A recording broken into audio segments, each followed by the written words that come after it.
ఈ వీడియో మీకు నచ్చితే లైక్ చేయండి, మీ ఫ్రెండ్స్తో షేర్ చేయండి మరియు మరిన్ని అప్డేట్స్ కోసం మా ఛానల్కు సబ్స్క్రైబ్ చేసుకోండి. రాకేష్, ధ్రువ్, రియా మరియు వర్ష కళాశాల రోజుల్లో ప్రాణ స్నేహితులు. చదువు పూర్తయ్యాక అందరూ ఉద్యోగాల్లో బిజీ అయిపోయారు. న్యూ ఇయర్ వస్తుండటంతో అందరూ కలిసి సెలబ్రేట్ చేసుకోవాలని నిర్ణయించుకున్నారు. ఈసారి వారు ఎంచుకున్న ప్రదేశం కాశ్మీర్. రాకేష్ దగ్గర సొంత కారు ఉంది. వాళ్లంతా రాత్రే ప్రయాణం మొదలుపెట్టి మరుసటి రోజు ఉదయానికి కాశ్మీర్ చేరుకున్నారు.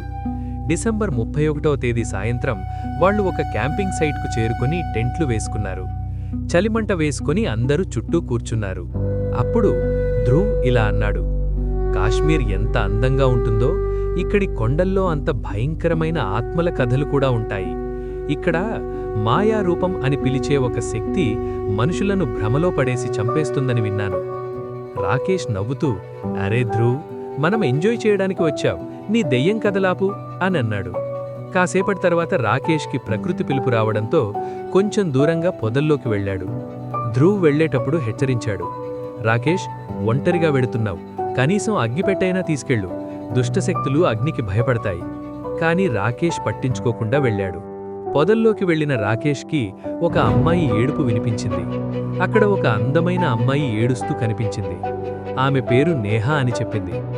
కొంతమంది నన్ను వేధిస్తుంటే ప్రాణాలు కాపాడుకోవడానికి ఇక్కడికి వచ్చాను, నాకెవ్వరూ లేరు, సహాయం చేయండి అని బతిమిలాడింది. ఆమె అందానికి ముగ్ధుడైన రాకేష్ ఆమెను తన స్నేహితుల దగ్గరికి తీసుకువచ్చాడు.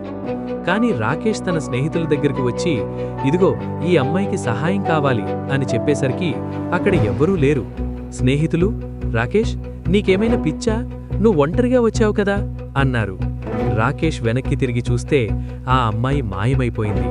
అప్పుడే రాకేష్ చెవిలో ఒక భయంకరమైన స్వరం వినిపించింది.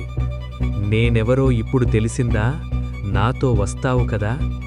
అకస్మాత్తుగా ఒక వికృత రూపం రాకేష్ను పొదల్లోకి లాగడం మొదలుపెట్టింది. రియా సమయస్ఫూర్తితో మండుతున్న కట్టెను ఆ రూపంపై విసిరింది. ఆ దెయ్యం అగ్నికి భయపడి పారిపోయింది. భయంతో వణికిపోతున్న రాకేష్ను తీసుకుని అందరూ కారులో వేగంగా బయలుదేరారు. దారిలో మళ్లీ అదే అమ్మాయి కారు ముందు నిలబడింది. ధ్రువ్ కారును ఆపకుండా వేగంగా పోనిచ్చాడు. కాని అకస్మాత్తుగా కారు వెనుక సీట్లో కూర్చున్న రాకేష్ కళ్ళు ఎర్రగా మారిపోయాయి.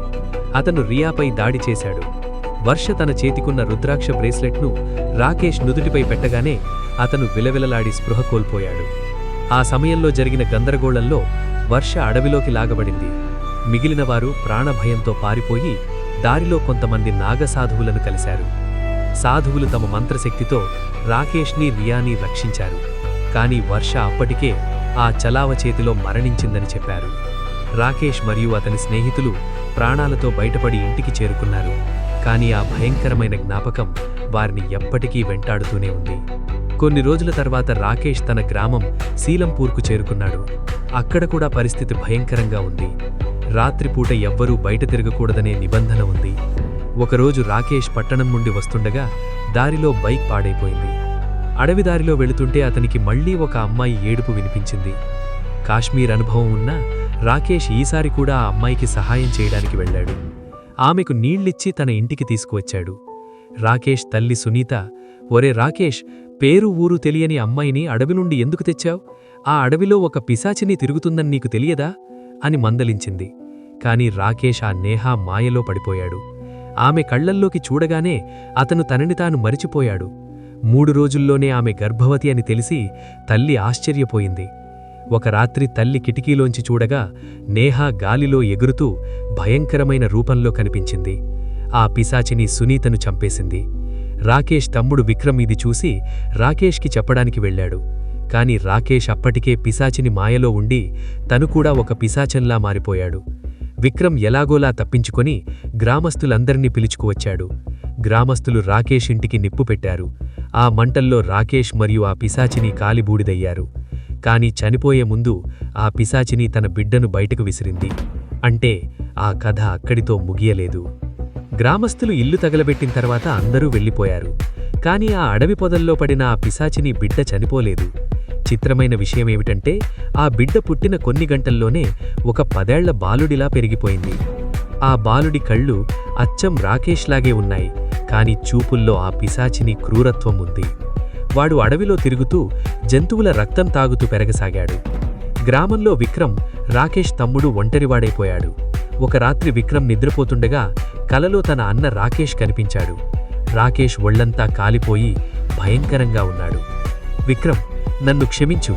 ఆ పిశాచిని నన్ను చంపడమే కాదు, నా రక్తాన్ని ఉపయోగించి ఒక మాయా సంతానాన్ని కన్నది. వాడు నా పోలికలతోనే ఉంటాడు, కానీ వాడు మనిషి కాదు. వాడు నగరానికి వెళుతున్నాడు. వాడ్ని ఆపకపోతే ఈ లోకం సర్వనాశనమవుతుంది అని హెచ్చరించాడు. కొన్ని రోజుల తర్వాత సమీపంలోని నగరంలో ఒక వింత యువకుడు ప్రత్యక్షమయ్యాడు. చూడ్డానికి అచ్చం రాకేష్ లాగే ఉన్నాడు. అతనికి రాకేష్ జ్ఞాపకాలు కొన్ని ఉన్నాయి, కానీ అతని లక్ష్యం మాత్రం రక్తం. పగలు అందరితో కలిసి సాఫ్ట్వేర్ ఇంజనీర్లా నటిస్తూ రాత్రిపూట ఒంటరిగా దొరికిన వారిని వేటాడడం మొదలుపెట్టాడు. నగరంలో వరుస హత్యలు జరుగుతుండటంతో పోలీసులు హడలిపోయారు. విక్రమ్ తన అన్న చెప్పిన మాటలు విని ఆ పిశాచిపుత్రుణ్ణి వెదుక్కుంటూ నగరానికి వచ్చాడు. అతని దగ్గర వర్ష, కాశ్మీర్లో చనిపోయిన స్నేహితురాలు వదిలేసిన ఆ రుద్రాక్ష బ్రేస్లెట్ ఉంది. అది ఇప్పుడు ఒక శక్తివంతమైన ఆయుధంగా మారింది. విక్రమ్ ఒక రాత్రి నగరంలోని పాడైపోయిన ఫ్యాక్టరీ దగ్గర తన అన్న పోలికలతో ఉన్న ఆ వింత యువకుణ్ణి చూశాడు. విక్రమ్ ఆ యువకుణ్ణి ఆపి, "నువ్వు మా అన్నవు కావు, ఒక రాక్షసుడివి" అని అరిచాడు.